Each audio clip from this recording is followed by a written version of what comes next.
So here we are back in City of Heroes, and we're about to log in with the character we made last episode and play through the Pretoria tutorial. So here we are, the original Gold Tiger. Loading, loading, loading, loading. Alright, here we are. We've just logged in. It's night time. You can see our first contact here, Officer Flint. We're going to go through the beginning option so I can show you all the controls. So yeah, that's it basically. We'll go with basic training.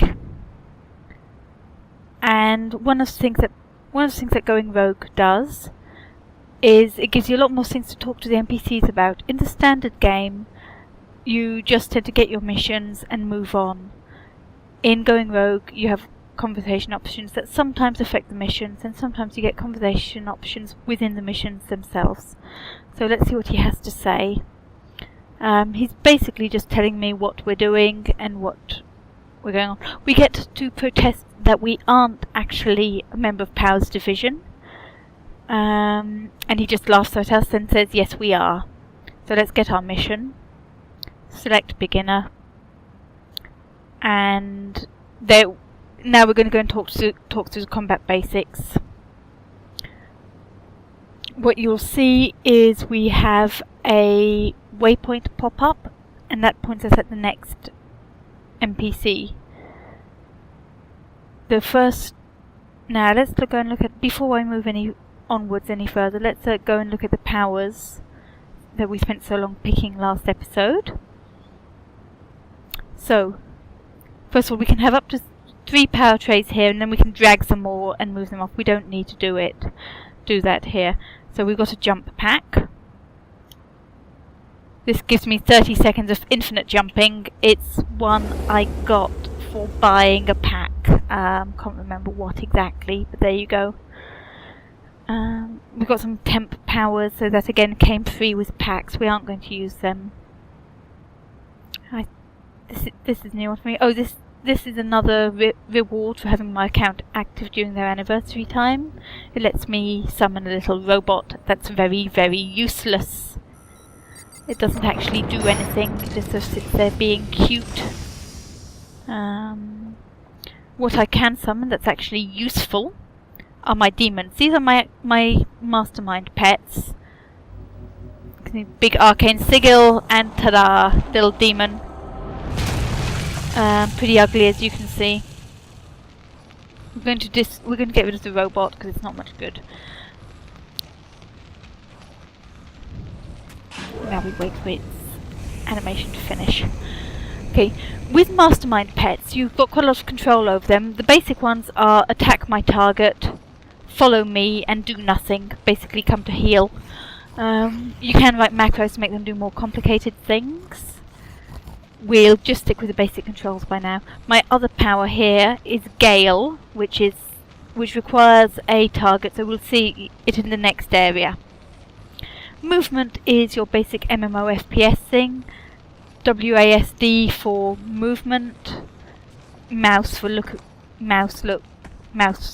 etc. for looking around, and camera control. Generally, your views tend to be about from here, behind your couch, so you can get an idea of what's around you. We can run. Let's do that.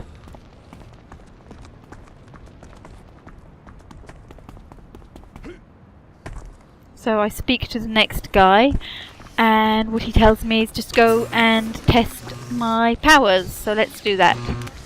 We've got one here. I'll show you the Gale power and move my camera around so you can see what it does. Just going to get rid of my chat window here.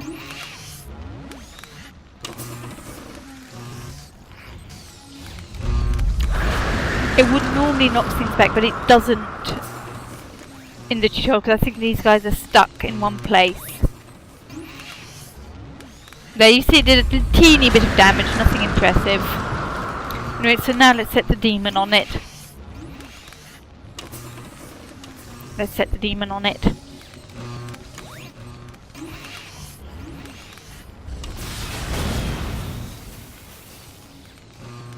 And there we are, we've killed it.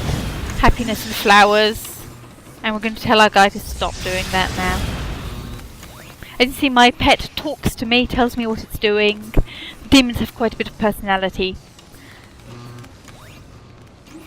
Right.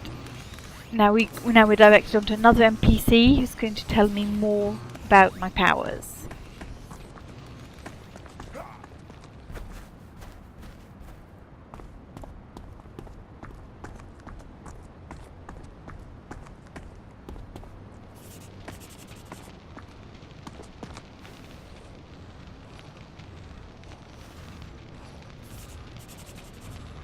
Okay, what this NPC is doing is he's just explaining to me how to find out more about my powers and how the resurrection stuff works. Basically, when you're defeated, you teleport to hospital, or you can be rezzed in mission, or you can teleport to your base. The in-game rationale for this is that all NPCs have a mediport. Sorry, all player characters have a mediport, and that takes them to hospital where they get fixed up pretty much immediately.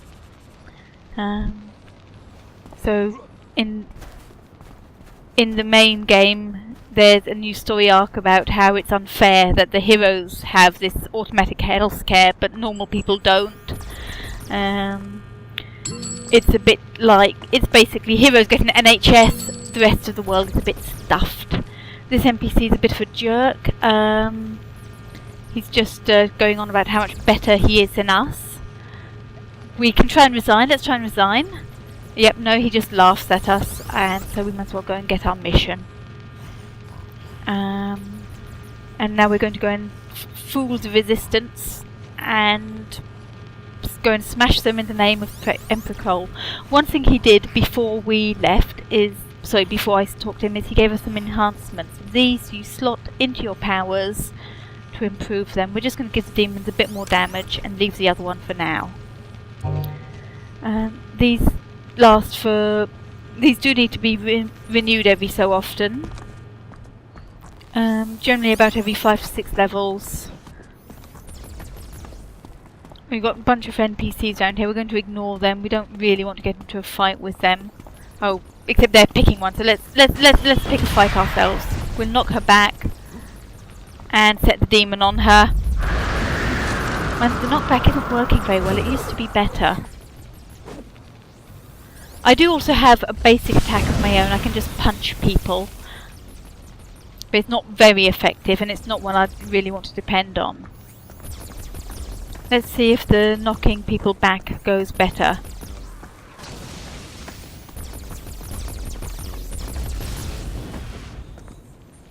I've got a bug with my setup where I've got to rebind the one key.